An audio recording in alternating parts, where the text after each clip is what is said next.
Chapter 21। पिता से पुनः मुलाकात। एक झाओ यान उम्मीद के मुताबिक घबरा गया। वो लोगों से भरे बैठक कक्ष को छोड़कर जल्दी से घर चला गया। चलते चलते उसने कहा, छूछू रो मत। अंकल बताओ क्या हुआ। मम्मी ने दोपहर में कहा था कि वो किंडरगार्टन जाकर देखना चाहती है, लेकिन वह अभी तक वापस नहीं आई है। गूछू ने सिसकते हुए कहा, अंकल, चुचू को माँ की याद आती है। गूछू वास्तव में चिंतित थी कि कुछ बुरा होगा। मूल उपन्यास के कथानक के अनुसार मासूम गु मानसी ने अपना दिल नर्म कर लिया और तांग चुनक्सियू के आंसू देखने के बाद तथाकथित रिश्तेदारों से मिलने जाने के लिए सहमत हो गई। वह नहीं जानती थी कि वह रिश्तेदारों से मिलने नहीं जा रही थी, बल्कि ली ग्रुप के एक घटिया निदेशक से मिलने जा रही थी, जो लगभग 40 वर्ष का था। गु मानक्सी ने वह शराब भी पी थी जिसमें नशीला पदार्थ मिलाया गया था। अचंभित होकर निर्देशक ली ने उसे पकड़ लिया। तांग चुनक्सियू ने कमरे में घुसने के लिए लोगों के एक समूह को ढूंढा और गु मानक्सी और निर्देशक ली के बीच संबंधों के बारे में पता लगाने का नाटक किया। गु मानक्सी की प्रतिष्ठा पूरी तरह से बर्बाद हो गई। अंत में गु मानक्सी को निर्देशक ली से शादी करने के लिए मजबूर होना पड़ा।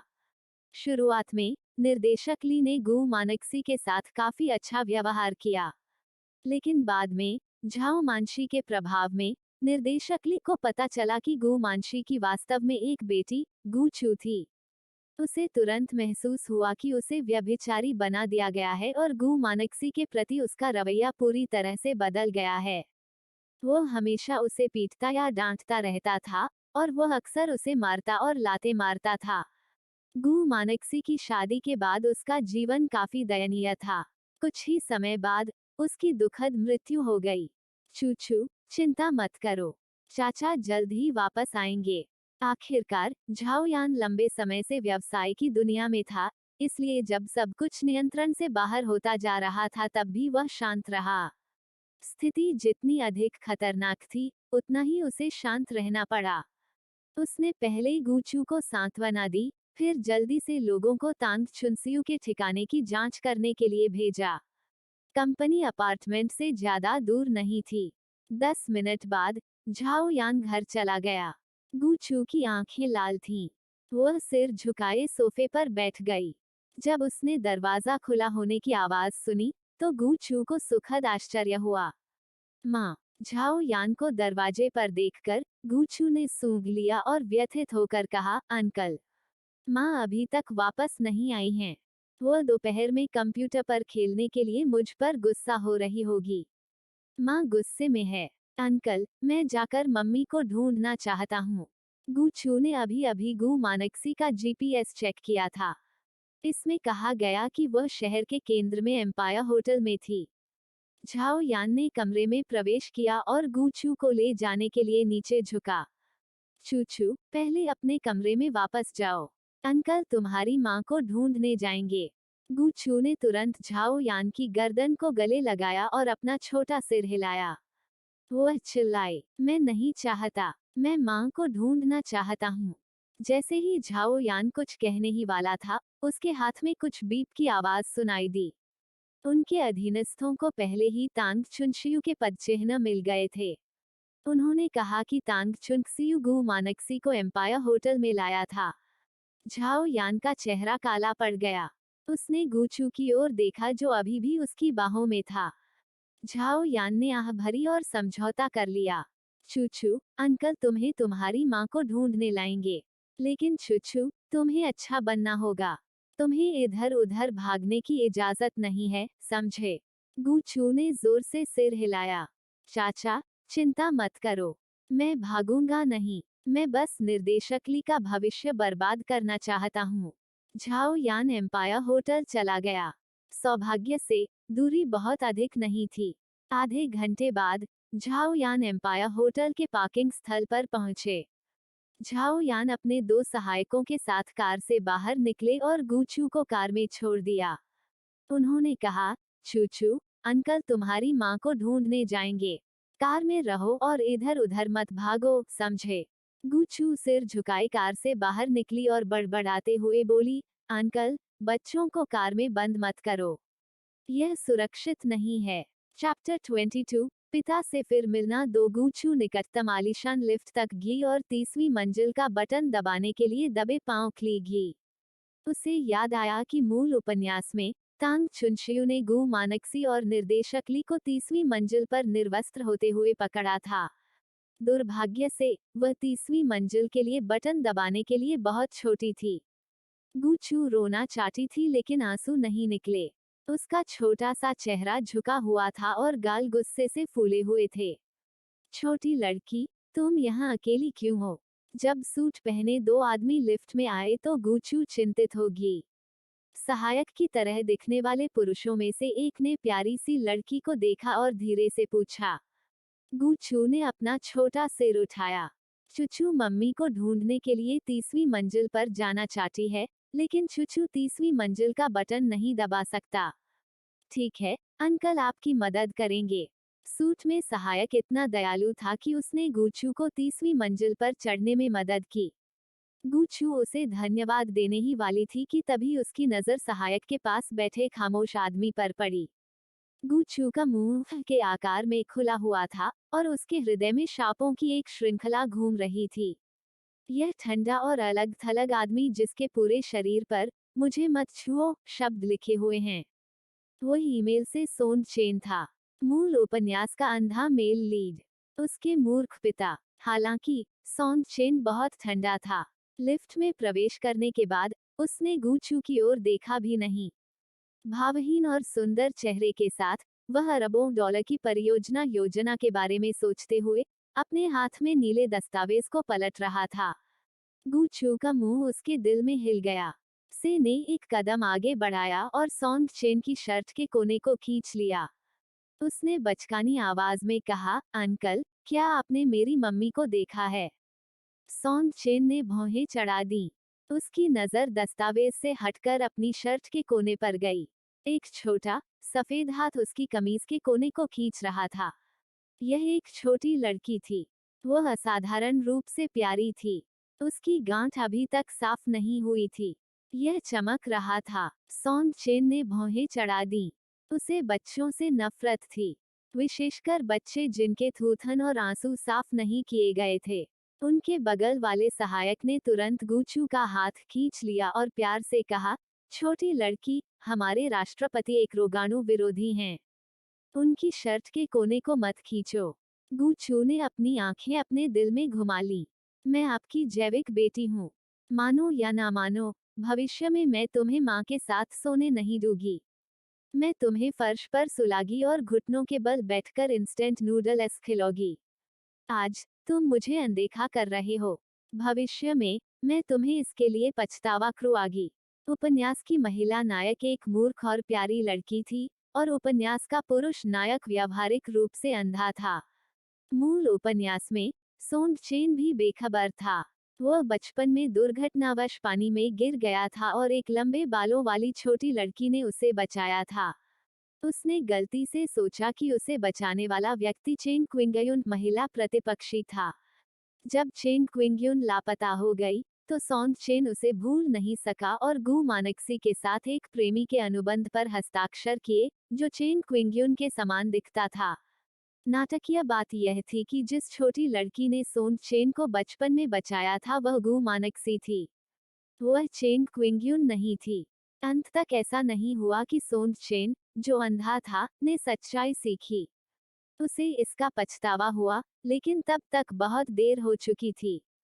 डिंग लिफ्ट 20वीं मंजिल पर पहुंच गई और सोंग चेन और उसका सहायक लिफ्ट से चले गए। गूचू ने अपने छोटे कान काटे। उसने सोंग चेन को अपने सहायक से यह कहते हुए सुना, किसी को नया सूट भेजने के लिए बुलाओ। गूचू ने अपने दांत पीस लिए। बस आप रुकें, मूर्ख पिताजी। जब मैं खाली हो जाऊंगी तो आपसे निपट लूंगी। लिफ्ट ऊपर जाती रही और जल्द ही 30वीं मंजिल पर पहुंच गई। गूचू लंगड़ाते हुए बाहर खली गई। एम्पायर होटल राजधानी का सबसे आलीशान होटल था। यह चेंग परिवार के स्वामित्व वाला एक प्रमुख व्यवसाय था। 30वीं मंजिल बहुत विशाल थी। यह सभी दिशाओं में फैला हुआ था और देदीप्यमान था। गूचू लंगड़ाते हुए गलियारे से नीचे चली गई। उसे अपने चाचा की स्थिति के बारे में नहीं पता था, न ही उसे पता था कि गू मानक्सी को बचाया गया था या नहीं। वह केवल दर्द सह सकती थी और गलियारे में गहराई तक जा सकती थी। जैसे ही वह चली, उसने अचानक अपने पीछे तेजी से कदमों की आवाज सुनी। गूचू खुश था। कहीं ऐसा तो नहीं कि उसके चाचा आए हों। इससे पहले कि वह करीब से देखने के लिए अपना सिर घुमाती, एक लंबी छाया ने गूचू को ढक लिया। चैप्टर 23। चेंग परिवार के युवा मास्टर एक जल्दी जल्दी कदम रुक गए। उसने मुड़कर गूचू की ओर देखा। बच्चे, तुम्हारी माँ कहाँ है? उनकी स्पष्ट आवाज कानों को बहुत अच्छी लगी, लेकिन यह गूचू के चाचा की आवाज नहीं थी। गूचू ने अपना छोटा सिर उठाया और अपनी नजर अपने पतले पैरों से हटाकर इस अपरिचित सुंदर चेहरे पर लगा दी। यह युवक लगभग 15-16 वर्ष का लग रहा था। उसने काला कोट पहना था और उसके थोड़े गंदे काले बाल उसके माथे को ढक रहे थे। उसकी आंखें स्याही की तरह काली थीं और उनमें उसकी उम्र को पार करने की क्षमता और परिपक्वता थी। वह एक बेहद खूबसूरत युवक था। दुर्भाग्य से गूचू उसे नहीं जानती थी। अजीब बात यह थी कि यह युवक गूचू और गू मानक्सी को जानता था। मैं मम्मी को ढूंढ रही हूँ, और अंकल भी उसे ढूंढ रहे हैं। बूहू, मुझे मम्मी नहीं मिल रही। गूचू ने पलकें झपकाईं और तुरंत उसकी आंखों में आंसू आ गए। युवक का चेहरा तेजी से उदास हो गया और उसने धीमी आवाज में शाप दिया, लानत है। किसी को नहीं पता था कि वह किसे कोस रहा था। इसी समय लॉबी मैनेजर जल्दी से वहां पहुंचा। सांस फूलते हुए उन्होंने कहा, यंग मास्टर, हमने पहले ही इसकी जांच कर ली है। श्रीमती झाओ ने कमरा 3019 बुक किया है।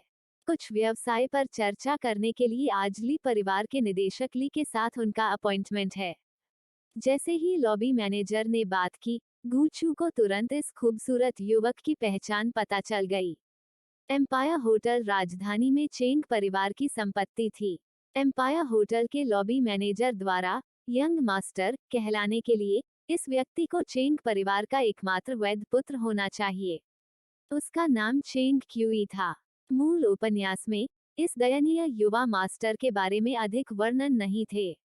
वह केवल यह जानती थी कि वह चेंग परिवार के सत्ता संघर्ष में गहराई से शामिल था और अपने पिता की नाजायज संतानों में से एक के हाथों कम उम्र में ही उसकी मृत्यु हो गई। चेंग क्यूई ने कहा, इस बच्चे की अच्छी देखभाल करो। उसे इधर उधर भागने मत दो।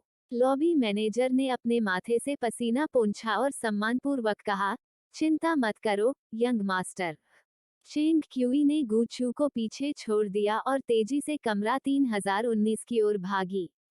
गूचू जमीन पर जड़ जमाकर खड़ी हो गई। उसकी बड़ी बड़ी आंखें संदेह से भरी थीं। ऐसा लग रहा था कि यह युवा मास्टर गू मानक्सी को बचाना चाहता था।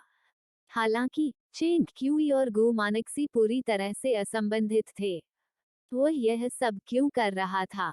गूचू को मूल उपन्यास का यह दृश्य याद क्यों नहीं आया? क्या यह कोई छिपी हुई साजिश हो सकती है?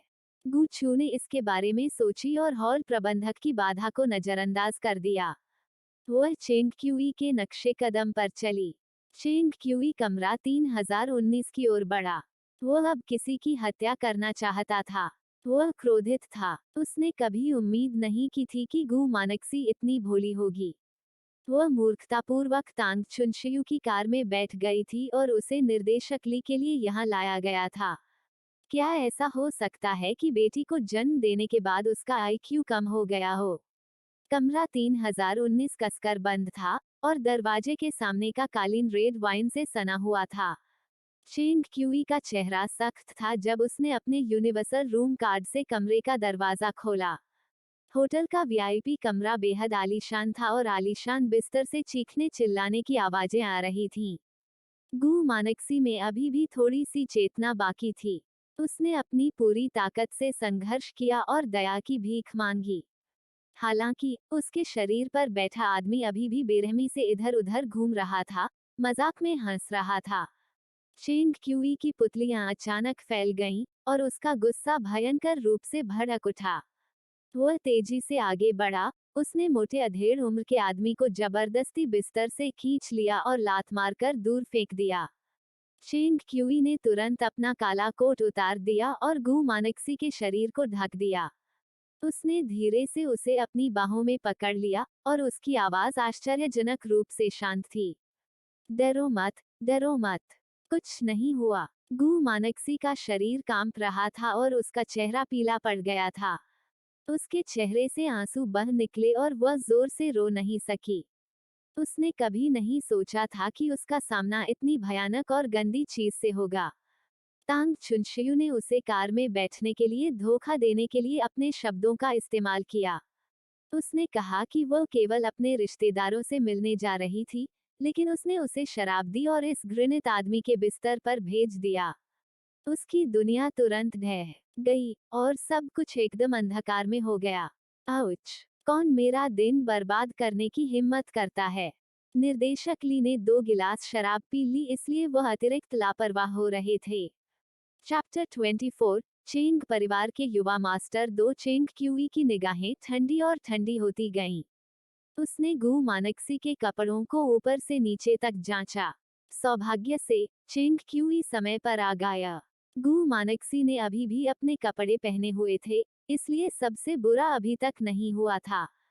चेंग क्यूई ने गु मानक्सी को वापस बिस्तर पर लिटा दिया और उसे कंबल से ढक दिया। वह पलटा और निर्देशक ली को फिर से जोरदार लात मारी। चेंग क्यूई ने धीमी आवाज में कहा, तुम मरने के लायक हो। निर्देशक ली चिल्लाए और महसूस किया कि उनका पैर टूट गया है। दर्द के कारण उसका चेहरा पसीने से लथपथ हो गया था और उसके सिर का नशा थोड़ा कम हो गया था। तभी उन्होंने चेंग क्यूई का चेहरा स्पष्ट रूप से देखा। निर्देशक ली एक पल के लिए स्तब्ध रह गए और अपवित्रता को अपने दिल में रख लिया। यह चेंग परिवार का युवा गुरु था।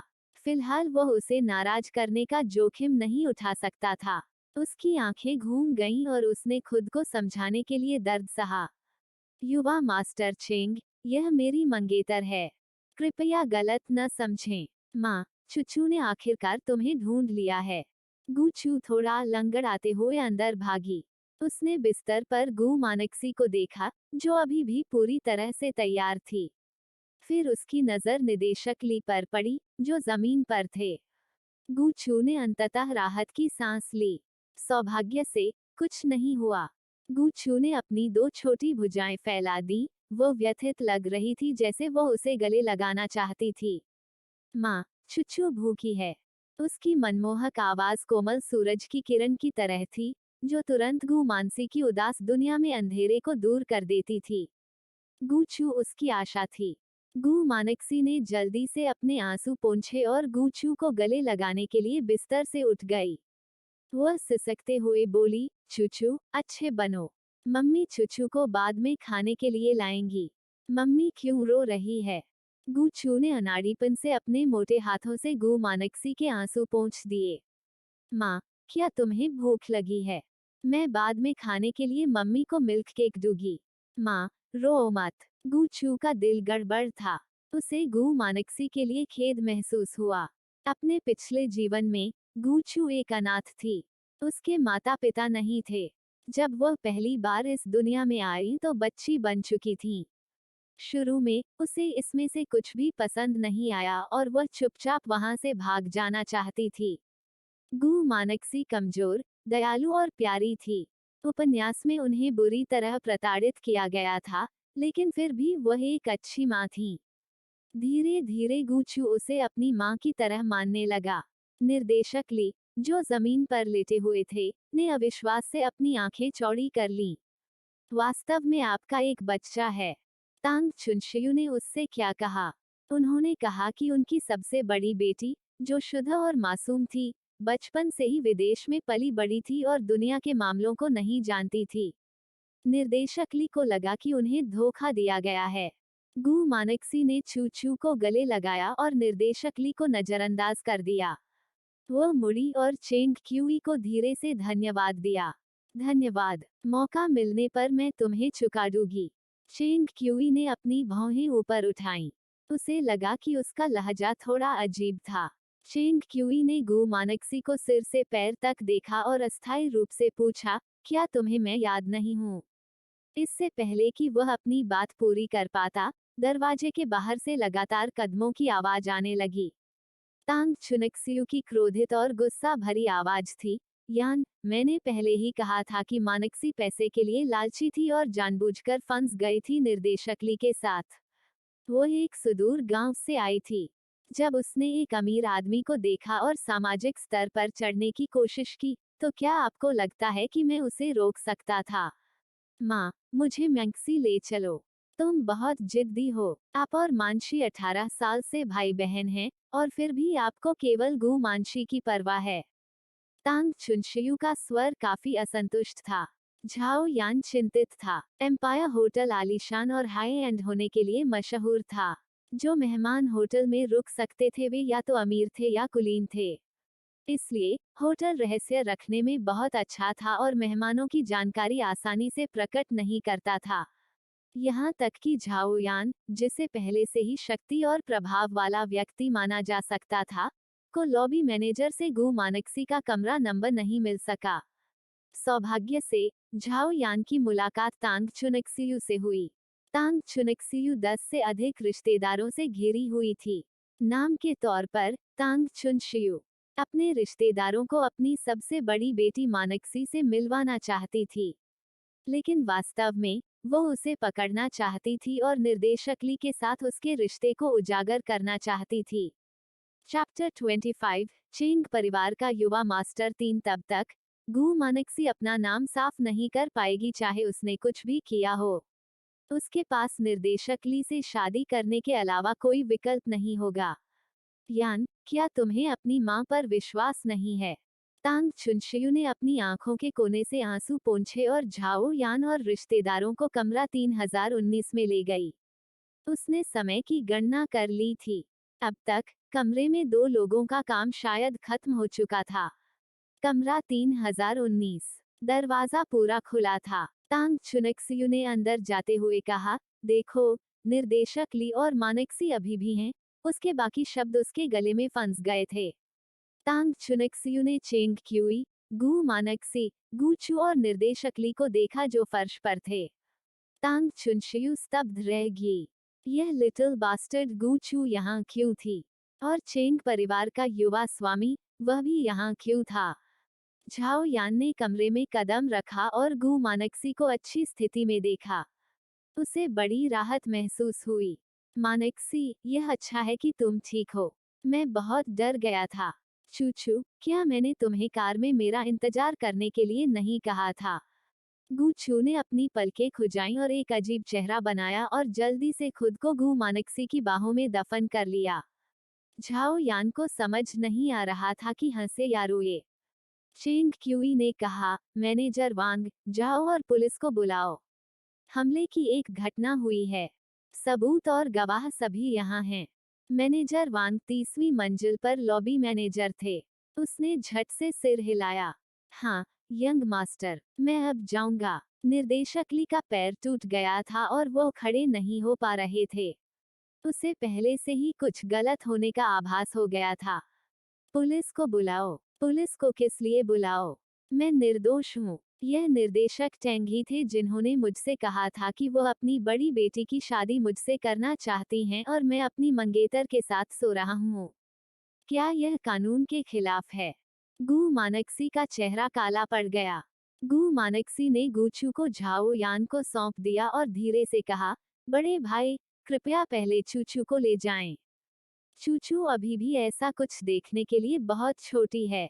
झाओ यान ने निदेशक ली की ओर देखा जो जमीन पर थे और उनकी आंखों में घृणा की झलक दिखाई दी।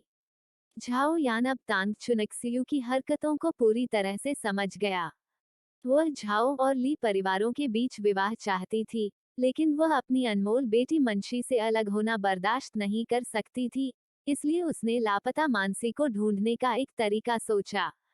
गु मानक्सी ने आंखों में आंसू भरते हुए सिर हिलाया। धन्यवाद, बिग ब्रदर। गुचू ने जमीन पर बैठे निर्देशक ली की ओर देखा और टोकते हुए कहा, मम्मी, क्या आप इस बदसूरत चाचा की मंगेतर हैं? चूचू को यह चाचा पसंद नहीं है। वह ऐसा दिखता है, मोटे मांस के टुकड़े की तरह। चूचू को मोटा मांस पसंद नहीं है। निर्देशक ली गुस्से में थे। बेवकूफ बच्चा, किसने कहा कि वो मोटे मांस जैसा दिखता है? मम्मी आपके लिए नया पिता नहीं ढूंढ पाएंगी। चुचू, अच्छे बनो, घर जाओ और मम्मी का इंतजार करो। गू मानक्सी ने गूचू के छोटे से चेहरे को सहलाया और धीरे से बोली, ठीक है माँ, जल्दी घर आओ। गूचू बेहद आज्ञाकारी थी और उसने झाओ यान को उसे अपने साथ ले जाने की अनुमति दी। दूसरी ओर चेंग क्यूई इस छोटे बच्चे को देखने से खुद को नहीं रोक सका। उसकी काली आंखों से भ्रम की स्थिति झलक रही थी। 5 साल के बच्चे के जाने के बाद होटल के कमरे में माहौल फिर से गंभीर हो गया। चेंग क्यूई मुख्य विषय पर लौट आया और एक बड़े निगम के युवा मास्टर की तरह काम किया। उनका स्वर गंभीर था। मैं आज होटल के बुनियादी ढांचे की गुणवत्ता की जांच कर रहा था। जब मैं इस कमरे के पास से गुजरा तो मुझे अंदर से मदद के लिए चिल्लाने की आवाजें सुनाई दी। मैंने दरवाजा खोला और इस अपराध का पता चला। कुछ देर रुकने के बाद चेंग क्यूई की नजर निदेशक ली पर पड़ी जो जमीन पर थे। निदेशक ली, पुलिस के आने पर आप समझा सकते हैं। जहां तक गू मैनेक्सी का सवाल है, मेरा सुझाव है कि हम उसका रक्त परीक्षण करें। हो सकता है उसे कुछ गंदा खिला दिया गया हो। चैप्टर 26, संदेह होने लगा। गू मानक्सी ने थोड़ा सिर हिलाया। मैं परीक्षा में सहयोग करूंगी। मुझे मजबूर किया गया था। तांग चुनशियू अचानक चिल्ला उठी जैसे कि वह पीड़िता हो। उसने फिर भी एक कुलीन महिला का रूप बरकरार रखने की भरपूर कोशिश की। मानेक्सी, यह स्पष्ट रूप से तुम ही थी जिसने माँ को बताया कि तुम एक अमीर आदमी से शादी करना चाहती हो। पुलिस को मत बुलाओ, यह हमारे परिवार का मामला है। माँ, क्या आप सचमुच मुझे अपनी बेटी मानती हैं?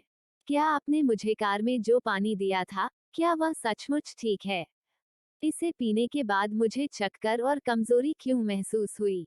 साथ ही आपने स्पष्ट रूप से कहा था कि आप मुझे केवल मेरे परिवार से मिलवाने के लिए यहाँ लाई थी, लेकिन आपने मुझे एक अजनबी के बिस्तर पर भेज दिया।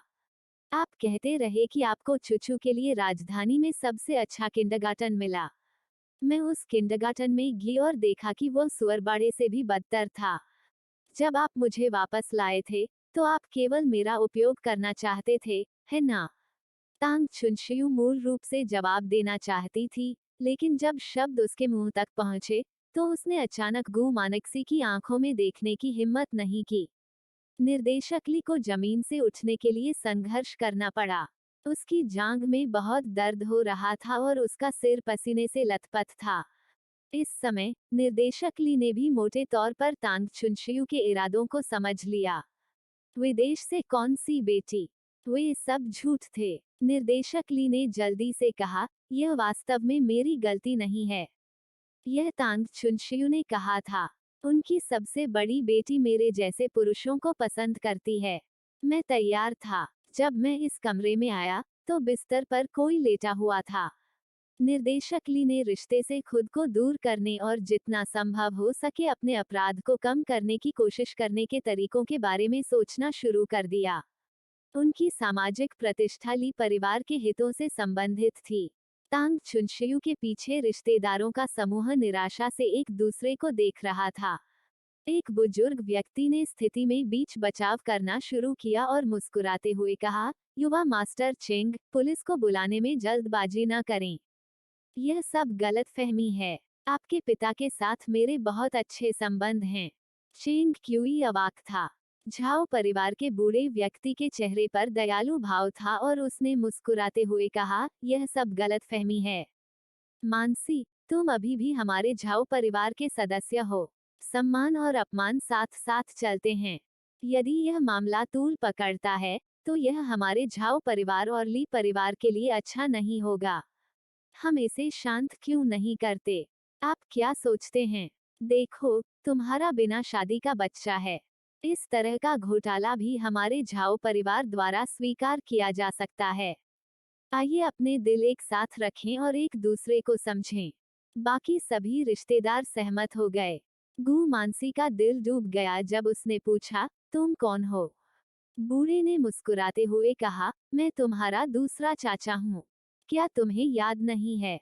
जब तुम छोटे थे तो मैं अक्सर तुम्हें अपने साथ ले जाता था। गु मानक्सी ने जवाब दिया, अंकल, आपकी भी एक पोती होनी चाहिए। चूंकि आप झाओ और ली परिवारों के हितों को इतना महत्व देते हैं, तो आप अपनी पोती की शादी निर्देशक ली से क्यों नहीं कर देते? ओह, बूढ़ा दुखी लग रहा था। निर्देशक ली की उम्र 40 के आसपास थी और वे बदसूरत दिखते थे।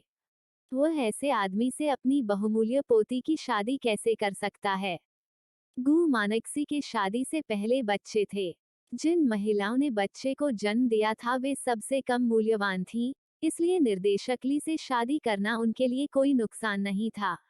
लेकिन बूढ़े ने यह बात जोर से नहीं कही। चेंग क्यूई ने गु मानक्सी की ओर देखा, उसके चेहरे पर किसी अन्य व्यक्ति की छाया देखना चाहती थी।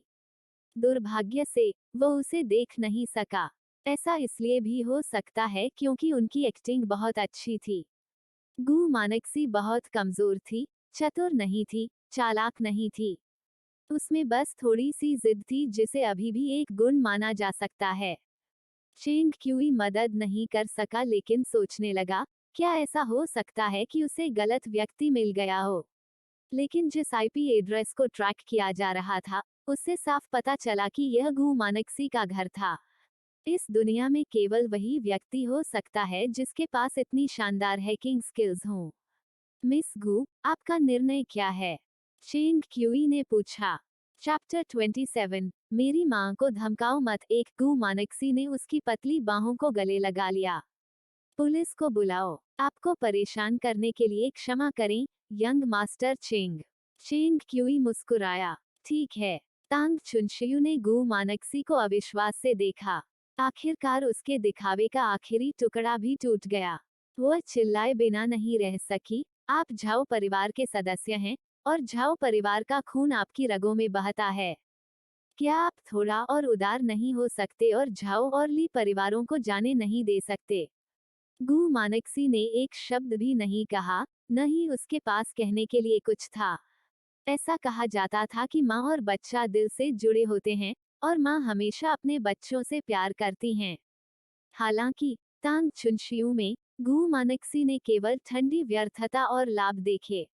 ये औरत बिल्कुल भी अपनी माँ बनने के लायक नहीं थी। चेंग क्यूई ने अपना हाथ उठाया।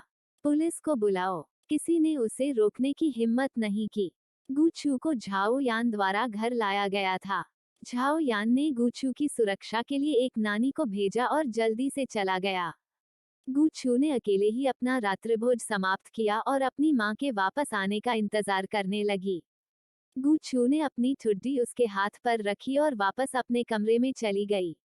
उसने अपना संशोधित लैपटॉप निकाला और कीबोर्ड पर टाइप करना शुरू कर दिया। गु मानक्सी और झाओ यान देर रात लौटे। गुचू पहले से ही मुलायम कंबल के नीचे लैपटॉप को अपनी बाहों में लेकर गहरी नींद में सो रही थी। अगले 2 दिनों में झाओ यान सबूत इकट्ठा करने के लिए गु मानक्सी के साथ कुछ और बार बाहर गया। इस बार झाओ परिवार ने ली परिवार के साथ गठबंधन किया और गुप्त रूप से कुछ साधनों का इस्तेमाल किया। दोपहर में झाओ यान और गु मानक्सी नीचे लिविंग रूम में चाय पी रहे थे। झाओ यान ने अपने माथे को रगड़ा। ली यूडे ने अपराध करने का प्रयास किया। उसे अधिकतम 1 महीने के लिए जेल में रखा जाएगा। गु मानक्सी ने अपना सिर नीचे कर लिया। उसके हल्के काले बाल उसके कंधों पर गिरे हुए थे। उसके खूबसूरत चेहरे पर ज्यादा भाव नहीं थे। यह ठीक है। मेरे पास कोई शक्ति या प्रभाव नहीं है। मैं उन्हें हरा नहीं सकती। कम से कम इस घटना के बाद मैंने झाओ परिवार का चेहरा स्पष्ट रूप से देखा है। हर बार जब वह उस रात की घटना को याद करती, तो गु मानक्सी को एक निरंतर भय महसूस होता और उसकी पीठ ठंडी हो जाती। वो और चुचू लगभग भेड़िए की मांद में गिर चुके थे। सौभाग्य से उन्हें चेंग परिवार के युवा मास्टर की मदद मिली। गु मानक्सी ने कहा, चुचू के पैर लगभग ठीक हो गए हैं। मैं उसे अपने सिटी वापस जाने की योजना बना रही हूँ। यहाँ बहुत खतरनाक है। चुचू अभी भी छोटी है। मैं नहीं चाहती कि उसे चोट लगे। झाओ यान ने अपना सिर हिलाया। मानक्सी, जिस घर में आप उस शहर में रुके थे उसकी देखभाल झाओ परिवार ने पहले ही कर ली है। क्या वह मेरा घर है? वे इतने आक्रामक कैसे हो सकते हैं? गू मानसी स्तब्ध रह गई। उसने चुपके से अपनी उंगलियां भींच लीं। वे बहुत दूर जा रहे थे। वह वास्तव में नहीं जानती थी कि तांग चुनशियू ने उसके भागने के रास्ते को बंद करने के लिए कई तरह की व्यवस्थाएं की थीं। मानसी, तुम और चुचू फिलहाल मेरे साथ रहेंगे। झाओ यान ने एक कप नींबू चाय डाली और गू मैनेक्सी के पास ले आया। मैं तुम्हारी सुरक्षा के लिए लोगों को भेजूंगा। जब खबर फैल जाएगी तो मैं तुम्हें दूर भेजने का एक तरीका सोचूंगा। कुछ छोटे दिन एक साथ बिताने के बाद झाओ यान को धीरे धीरे गु मानक्सी की दयालुता और सहनशीलता का पता चला।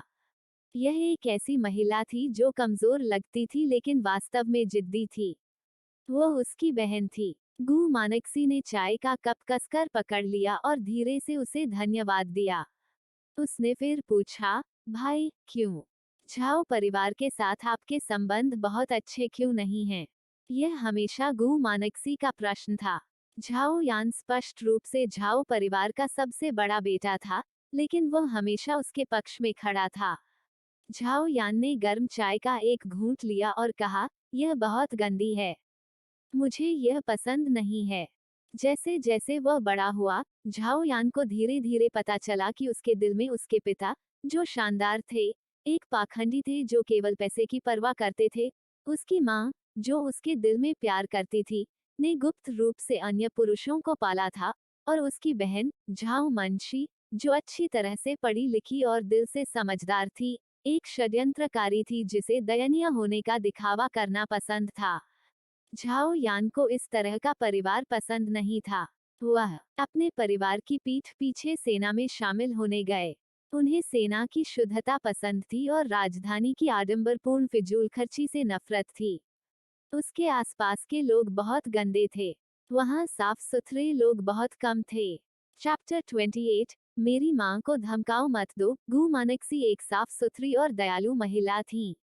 झाओ यान उसकी प्रशंसा करता था, उससे प्यार करता था और अपने भाई के रूप में उसकी रक्षा करना चाहता था।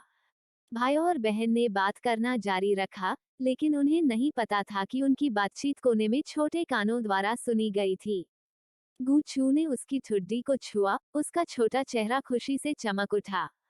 उसने मेरे परिवार का घर बेच दिया और सजा 1 महीने से भी कम थी।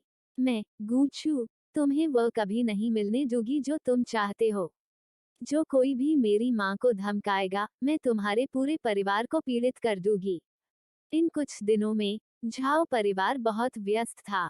उन्हें सभी प्रकार के संबंध मिल गए थे और अंततः वे निर्देशक ली और गु मैनेक्सी के बीच मामले को दबाने में कामयाब रहे। झाओ परिवार के मुखिया झाओ जिंग मुख्य सीट पर बैठे। उसकी अभिव्यक्ति भयानक थी और उसने डांटते हुए कहा, तुम्हें उसे पहले ही वापस नहीं लाना चाहिए था। यह कहने में बहुत देर हो चुकी है। तांग चुनशियू ने अपने पति की ओर देखा, जो अभी भी प्रतिष्ठित लग रहा था। जैसे ही उसने अपने हाथ में पकड़ा चाय का कप नीचे रखा, उसके आकर्षक चेहरे पर तिरस्कार दिखाई दिया। आपने गु मानक्सी को वापस लाने के मेरे सुझाव पर आपत्ति नहीं जताई। अब जब योजना विफल हो गई है, तो आप मुझे दोष दे रहे हैं। वे दोनों 20 साल से अधिक समय से पति पत्नी थे। वे लंबे समय से एक दूसरे के व्यक्तित्व को समझते थे। वे एक दूसरे से नफरत करते थे। यदि यह झाओ परिवार के हितों के लिए नहीं होता, तो बूढ़े जोड़े ने बहुत पहले ही सारा दिखावा छोड़ दिया होता। तांग चुनशियू ने अपनी उंगलियां भींच ली और हल्के से कहा, यह लड़की अब जियो यान के घर में रह रही है। जियो यान का स्वभाव उतना ही बुरा और कठिन है जितना आप तब थे। मुझे लगता है कि वह अब हम पर विश्वास नहीं करती है। अगर हम उस पर कोई कदम उठाना चाहते हैं, तो मुझे लगता है कि हम ऐसा नहीं कर पाएंगे। तांग चुनशियू को भी उम्मीद नहीं थी कि उसकी अच्छी योजना रहस्यमय तरीके से विफल हो जाएगी। केवल यही कहा जा सकता है कि गु मानक्सी बहुत भाग्यशाली थी। वह ऊपर से कमजोर दिखती थी, लेकिन वह किसी भी अन्य की तुलना में अधिक जिद्दी थी। अब तांग चुनशियू गु मानक्सी को नियंत्रित नहीं कर सका। स्थिति गड़बड़ हो गई। झाओ परिवार ने न केवल गु मानक्सी को शतरंज के मोहरे के रूप में खो दिया, बल्कि ली परिवार के साथ उनके रिश्ते भी तनावपूर्ण हो गए। निर्देशक ली की सजा कम करने में मदद करने से पहले तांग चुनक्सियू और झाओ जिंग ने सभी तबाही को दबाने के लिए बहुत पैसा खर्च किया। कोई जल्दी नहीं है। ली परिवार वास्तव में शादी के लिए सबसे अच्छा विकल्प नहीं है। तांग चुनशियू ने अपनी मध्यमा उंगली पर चांदी की अंगूठी रगड़ी और अपनी आंखें सिकोड़ ली। आप सोंग परिवार के बारे में जानते हैं, है ना? राष्ट्रपति सोंग, सोंगचेन, हमारी मंशी में रुचि रखते हैं। झाओ जिंग की दिलचस्पी बढ़ी। राष्ट्रपति गीत। यह कैसे संभव है? यह कैसे संभव नहीं है? हमारी मानसी स्मार्ट, सुंदर और पढ़ी लिखी है। वह राजधानी के एक प्रतिष्ठित परिवार की एक प्रसिद्ध युवती भी है। तांग चुनशियू का चेहरा गर्व से भरा था।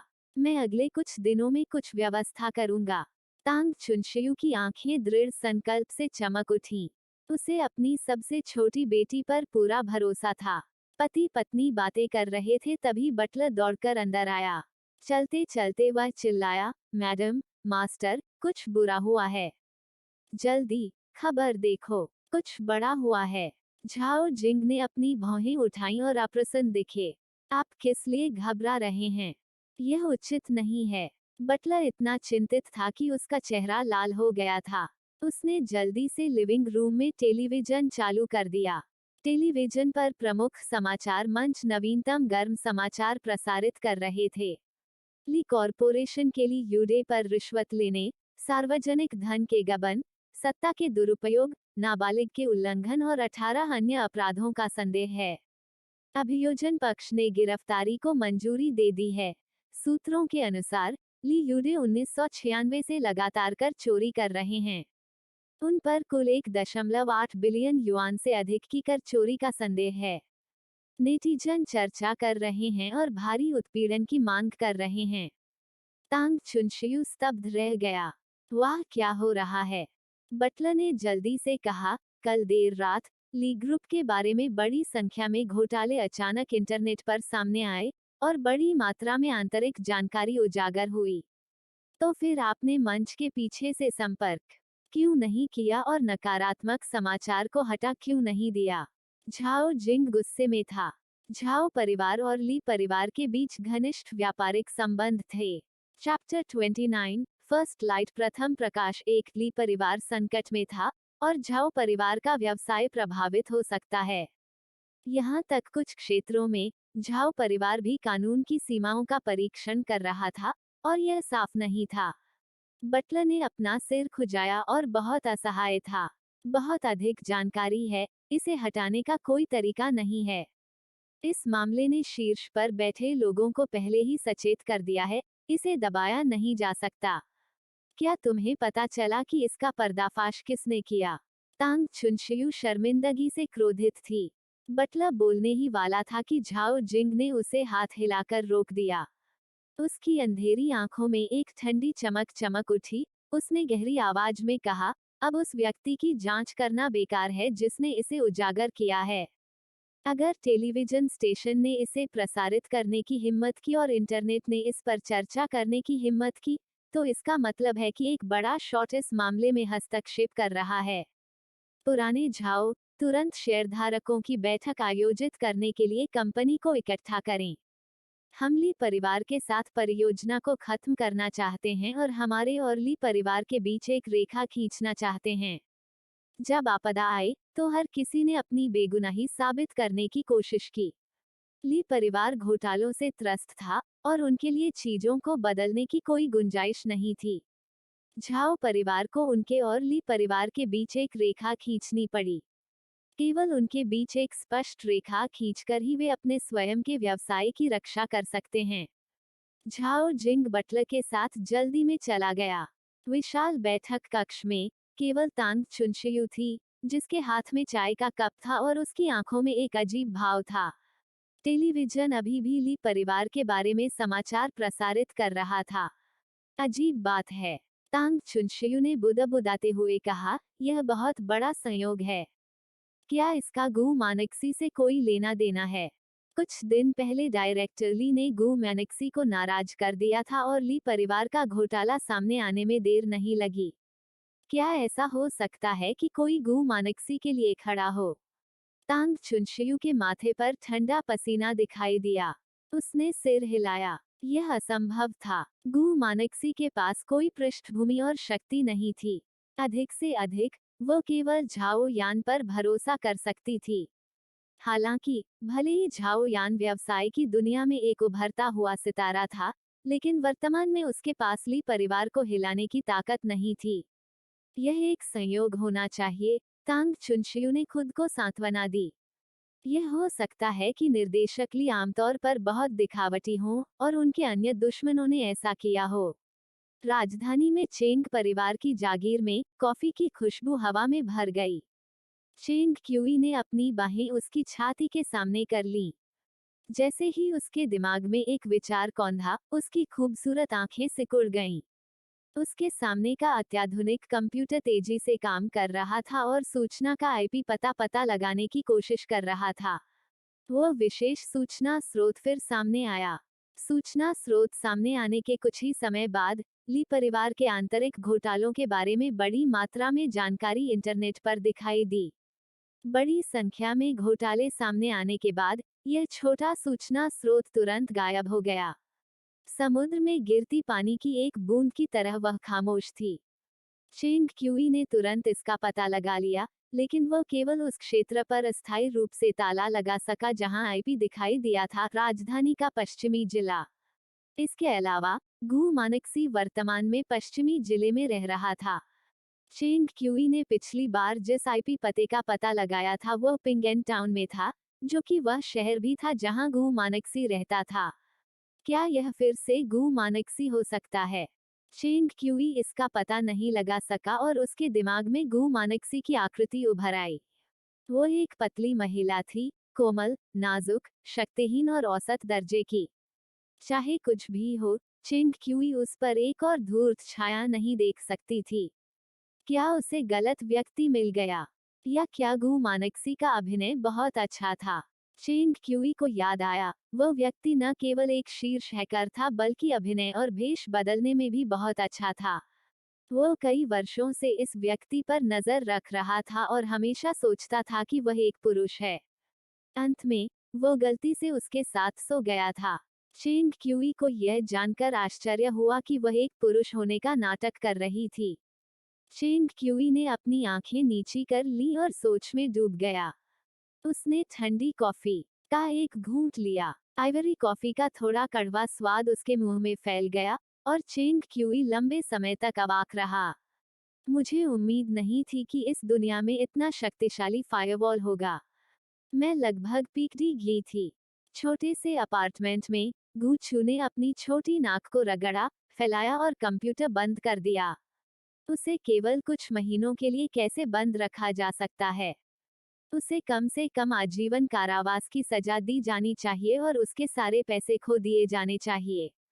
चैप्टर 30 फर्स्ट लाइट प्रथम प्रकाश दोटली परिवार को खत्म करने के बाद झाओ परिवार शायद हाल ही में खुद को दिखाने की हिम्मत नहीं करेगा। गु मानक्सी के पास शांति की अवधि होगी और कोई भी उसे परेशान नहीं करेगा। देर रात हो चुकी थी। गु छू नर्म कंबल में डुबके ये थी। उसका मुंह थोड़ा खुला था और वह सभी 5 साल के बच्चों की तरह गहरी नींद में सो गई। बाद के दिनों में सब कुछ शांतिपूर्ण था। झाओ परिवार के पास अब गु मानक्सी के प्रति कोई विचार नहीं थे। एक महिला जिसने बिना विवाह के बच्चे को जन्म दिया और झाओ परिवार के साथ संबंध रखा, वो केवल घोटाले का कारण बनेगी। झाओ यान के अनुनय के तहत गु मानक्सी ने अस्थायी रूप से राजधानी में रहने की योजना बनाई। गु मानक्सी का दिमाग काफी तेज था और उसकी सीखने की क्षमता अपेक्षाकृत अच्छी थी। वह झाओ यान के अधीन एक छोटी सी कंपनी में क्लर्क के रूप में काम कर रही थी और उसका विकास बुरा नहीं था। गु छू के लिए उसके दिन कठिन थे, क्योंकि झाओ यान ने व्यक्तिगत रूप से राजधानी में एक विश्वसनीय किंडरगार्टन पाया था। 5 वर्षीय गु छू ने एक छोटा गुलाबी स्कूल बैग लिया और अनिच्छा से पढ़ने के लिए चेटिंग किंडरगार्टन में चली गई। यह किंडरगार्टन दूर दूर तक प्रसिद्ध कुलीन किंडरगार्टन था। इसमें ऊर्जावान बच्चों का एक समूह था। गु छू का चेहरा छोटा सा बन जैसा था और वह भाग जाना चाहती थी। आओ, शिक्षक उत्तर देने के लिए सबसे प्यारे बच्चे को चुनना चाहते हैं। 3 जोड़ 2 क्या है? प्रभारी किंडरगार्टन शिक्षक का उपनाम ली था और वह युवा और ऊर्जावान थे। इस समय उसके चेहरे पर एक उज्ज्वल मुस्कान थी। जो कोई भी सही उत्तर देगा उसे एक छोटा लाल फूल मिलेगा। कक्षा के लगभग 10 बच्चे तुरंत उत्साहित हो गए। उन सभी ने अपने छोटे छोटे पंजे उठाए, इस उम्मीद में कि शिक्षक उन्हें उठा लेंगे। शिक्षक ली, मुझे चुने। मैं सबसे प्यारा हूँ। अचानक उसकी नजर गूचू पर पड़ी, जो पीछे की पंक्ति में थी। वो एक छोटी लड़की थी जो अभी अभी किंडरगार्टन में स्थानांतरित हुई थी। वह गोरी, चिकनी और विशेष रूप से प्यारी थी। हालांकि उसका व्यक्तित्व थोड़ा अजीब था। वह 3 दिनों से इस किंडरगार्टन में थी और उसे अपने आसपास के बच्चों के साथ खेलना पसंद नहीं था। उसे शिक्षकों से बातचीत करना पसंद नहीं था। उसका प्यारा सा चेहरा भावशून्य था। ऐसा लग रहा था कि वो किंडरगार्टन के माहौल की आदी नहीं थी। मिस ली सहृदय और दयालु थी। वह प्यारे छोटे गूचू की अच्छी देखभाल करने के लिए दृढ़ थी। वह चाहती थी कि उसे किंडरगार्टन की गर्माहट का अनुभव हो और वह इस खूबसूरत बड़े परिवार में एकीकृत हो जाए। इस प्रकार मिसली ने पूछने की पहल की, फिर आइए इस प्रश्न का उत्तर देने के लिए सबसे प्यारे छोटे चुचू को आमंत्रित करें। 3 जोड़ 2 का उत्तर क्या है? गूचू वास्तव में डी होना चाहती थी। चूचू, आप यह कर सकते हैं, आप निश्चित रूप से यह कर सकते हैं। गूचू का डेस्कमेट 5 साल का मोटू था। उसने गूचू को खुश करने के लिए अपनी मुठ्ठियां भींच लीं। गूचू ने उत्तर दिया, 3 2 बराबर 5 है। शिक्षक ली ने अतिशयोक्तिपूर्ण अभिव्यक्ति दिखाई और उसे अंगूठा ऊपर कर दिया। आपने सही समझा। चुचू वास्तव में स्मार्ट है। चुचू के लिए एक छोटा सा लाल फूल। हर कोई, चुचू को तालियां बजाओ। आसपास तालियां गड़गड़ आ रही थीं। गूचू इस बदसूरत कागज के फूल को स्वीकार करने को तैयार नहीं थी। उसने इसे अपने कॉलर पर चिपका लिया और जितना हो सके बचकाना व्यवहार किया। चूचू, तुम बहुत अच्छे हो। फेटी का चेहरा प्रशंसा से भरा था। मिसली ने गूचू की जमकर प्रशंसा की और फिर पूछा, ठीक है, अब मैं फिर से सभी का परीक्षण करने जा रही हूँ। 9 जोड़ 9 क्या है?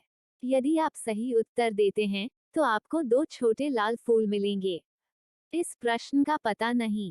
ओह, लेकिन मुझे अभी भी छोटा लाल फूल चाहिए।